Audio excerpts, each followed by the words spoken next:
Assalamualaikum warahmatullahi wabarakatuh. Oke semuanya, di sini ada beberapa informasi penting terkait Pi Network yang mana gua harap kalian simak sampai dengan selesai. Nah, sebelum ke beberapa informasi penting itu, gua akan mengawali dengan informasi yang mana akan membuka mindset kalian untuk tidak lagi yang namanya ragu terhadap Pi.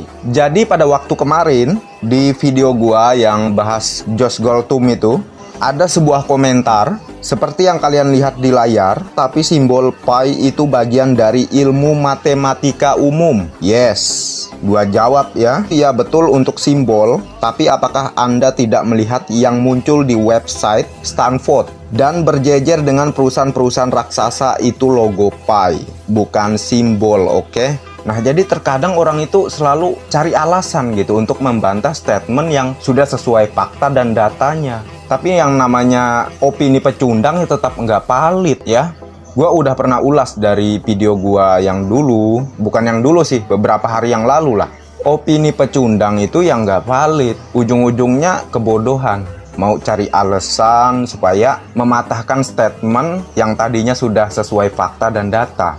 Tapi gua rasa orang-orang yang waras tentu akan sefrekuensi dengan gua. Soalnya gua udah tunjukkan data dan faktanya, oke? Jelas. Nah, selain itu gua juga akan menginformasikan ke lu semua, tim inti Pi segera meminta penguncian Pi memperoleh manfaat setelah mainnet terbuka.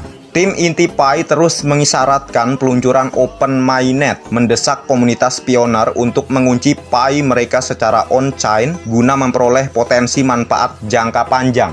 Dalam video terbaru di channel YouTube resmi Pi Network, para pioner didorong untuk menyiapkan penguncian Pi on-chain guna memaksimalkan perolehan mereka dan mempersiapkan Open Mainnet mendatang. Langkah ini dipandang sebagai strategi untuk mengendalikan pasokan Pi yang beredar, memastikan stabilitas sekaligus meningkatkan permintaan karena total pasokan menjadi lebih terbatas, nilai Pi Coin dapat meningkat. Selain itu, mengunci Pi menawarkan keamanan yang lebih baik untuk aset milik pioner, terutama dalam menghadapi potensi penipuan dan upaya penipuan, terutama dengan adanya Open Mainnet yang sudah di depan mata. Oke, jadi fungsi dari kita melock up beberapa Pi Coin kita tentu untuk mendapatkan kecepatan khas, ya, kecepatan mining. Jadi yang tadinya pendapatan Pi Coin kita sedikit bisa bertambah lumayan cepet sedikit lah untuk mendapatkan Pi Coin lebih banyak daripada yang sebelumnya. Nah, kurang lebih seperti itu. Selain itu, poin dari maksud lock up beberapa Pi Coin kita itu akan mempengaruhi dari nilainya ke depan. Mengapa demikian? Jadi pasokan Pi yang beredar itu akan terbatas. Jadi semakin terbatasnya pasokan yang beredar, tentu permintaan semakin tinggi. Alhasil permintaan makin tinggi, barangnya langka, itulah yang membuat nilainya tinggi. Jadi untuk statement orang-orang bodoh lainnya, nggak usah lah ya, yang namanya bilang Pi itu rendah akan seperti iDrop token, altcoin, meme coin, dan lain sebagainya. Kalau belum paham, belajar sama yang paham. Jangan asal ngebacot tapi nggak sesuai data dan faktanya. Kalau gua tuh memang mempelajari, makanya gua berani ngebacot gitu. Selain itu, ada hal yang super penting juga yang harus pioner ketahui. Jadi kalau misalnya di antara kalian ada yang bilang mining Pi itu gratis, ya kalau secara sekilas kalian hanya klik mining gitu ya, klik tanda petir, itu kayaknya gratis. Tetapi pada faktanya kagak gratis di sini, bos. Kenapa demikian? Sini gua perjelas. Stop Anda mengatakan Pi itu gratis. Tidak ada yang gratis dalam perusahaan Pi Network. Kontribusi Anda tentang perhatian dan waktu sangat dihargai dengan Pi Coin oleh core team. Pi Network adalah jaringan internet generasi ketiga, yaitu Web3, oke? Yang memiliki mata uang yang disebut Pi. Mereka mendistribusikan mata uang Pi kepada siapapun yang membantu mereka membangun jaringan ini. Mata uang Pi ini akan memiliki nilai yang besar karena jaringan yang telah kita bangun sangat besar. Jadi kalau ada yang ngomong nggak ada yang namanya uang gratis, itu kayak statementnya Josh Galtung kemarin. Ya memang kagak ada, bos. Emang lu kira Pi ini gratis gitu?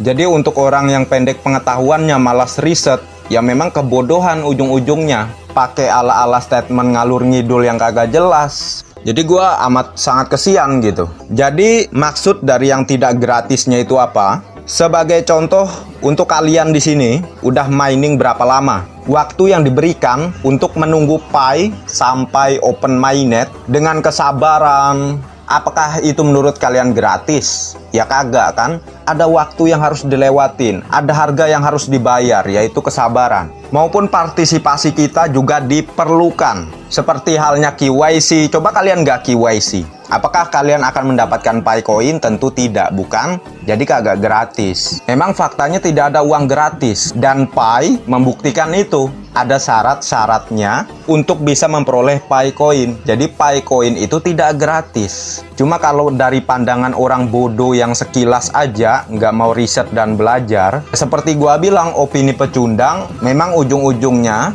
selalu kebodohan. Jelas, oke? Terus kalau ada yang misalnya bertanya, kapan sih kira-kira bang open mainnet akan terjadi? Yang bisa gua jawab, semuanya atas keputusan dari pihak core team, bukan keputusan gua atau siapapun. Tetapi secara prediksi, ya mungkin nggak 100%, oke? Mungkin bertepatan sebelum ke tahun baru atau di awal tahun baru, beberapa bulan kemudian bisa saja. Tapi ini nggak 100%. Gua memiliki statement seperti ini, itu berdasar dari update-update pihak core team langsung. Yang selalu menyampaikan di update-update-nya itu, kita akan menuju ke open mainnet. Tapi berdasar kalau misalnya beberapa hal sudah terselesaikan. Jadi kalian itu nggak bisa berharap banyak, harus cepet. Itu nggak bisa. Ada prosesnya. Pada intinya long term lah. Pikirannya itu harus long term, jangka panjang. Jangan pengen cepet cair. Terus ada lagi nih statement, ya orang mining di Pi ya pengen cepet cair bang. Kalau nggak cair, ya ngapain mining, kan bodoh. Memang betul. Tapi kan gua sudah bilang, harus berpikir long term. Pi ini kan seperti yang lu tahu juga, nilainya akan tinggi. Jadi berdasarkan kalau misalnya Pi ini mainnet, tentu orang yang memiliki banyak Pi Coin akan sangat apa? Yes, kaya. Nah, jadi apakah untuk bisa menjadi kaya, itu bisa singkat terjadi? Tentu enggak kan, ada prosesnya. Makanya gua bilang berpikir long term. Jadi cuman orang bodoh yang pengen cepet kaya. Nggak ada semua itu, oke? Jadi nggak usah lah lu merasa sok pinter dan lu kasih statement yang mana ujung-ujungnya bikin ketawa gua sama orang-orang yang sudah paham. Jadi kan lucu kesannya gitu. Makanya kalau mau ngomong, itu belajar dulu. Belajar apa yang mau lu omongkan. Jangan asal ngebacot aja tanpa isi. Poinnya kan nggak make sense gitu. Selalu kebodohan gitu. Jadi nggak usah lah ngebantah statement dari gua, karena gua tuh udah riset dulu sebelum ngebacot. Ya, jelas. Nah, habis ini ada juga yang ngomong, bang ini ngomongnya kasar gini-gini gitu. Gua sih bodo amat ya. Gua nggak peduli lu mau ngatain gua ngatain gua sombong kek, ya terserah lu semua gitu. Yang pasti gua tuh ada agendanya, dan tentunya gua ingin bangsa kita itu bukan bangsa yang lemah gitu, bukan bangsa yang dikit-dikit cengeng, enggak. Jadi lu harusnya bisa melihat bagaimana orang bisa sukses gitu. Apakah dia diawali dengan orang yang dimanja-manja, atau dia dengan perjuangan yang benar-benar banyak kesulitan yang dia lewatin gitu. Jadi kalau lu masih bermental pecundang, ya lu nggak pantas di channel gua. Ya karena di channel gua ini bukan untuk orang-orang cengeng, bukan. Tapi untuk membuat bangsa kita menjadi bangsa yang lebih maju. Bangsa yang pemikir, punya pemikiran mandiri, punya pemikiran kritis, itu yang gua mau. Bukan dikit-dikit kena kata-kata yang kasar langsung kena mental lu gitu. Ya lu lembek banget. Itulah kenapa lu itu kayak ombak yang ditiup angin ke kiri ke kanan, lu ngikut aja gitu.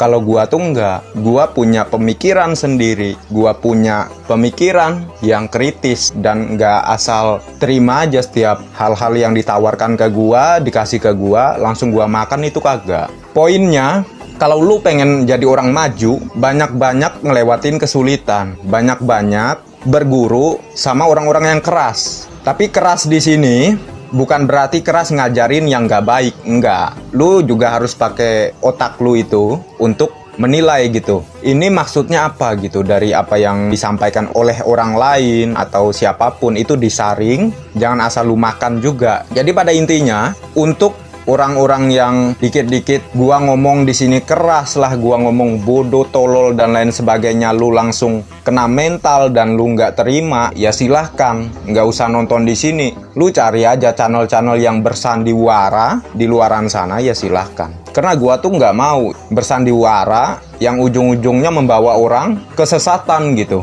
Sebagai contohnya seperti pemimpin di negara kita. Awalnya bersandiwara, pas dipilih bukannya melaksanakan amanahnya ingin ngasih masyarakat ini, tapi hasilnya nol, kagak ada. Jadi itulah ya orang-orang yang kalian pilih, orang-orang yang kalian sukai, orang-orang yang suka bersandiwara. Ujung-ujungnya kenapa? Kalian yang ditipu.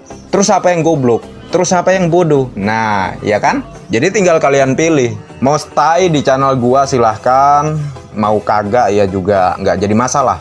Nah, mungkin itu saja yang bisa gua sampaikan. Gua cukupkan saja informasi kali ini. Ya, setidaknya ada beberapa poin yang bisa lu ambil dan lu aplikasikan dalam kehidupan lu. Yang menurut lu baik, ya ambil saja. Yang kagak, ya lu buang jauh-jauh, oke? Gua cukupkan. Sekian. Assalamualaikum warahmatullahi wabarakatuh.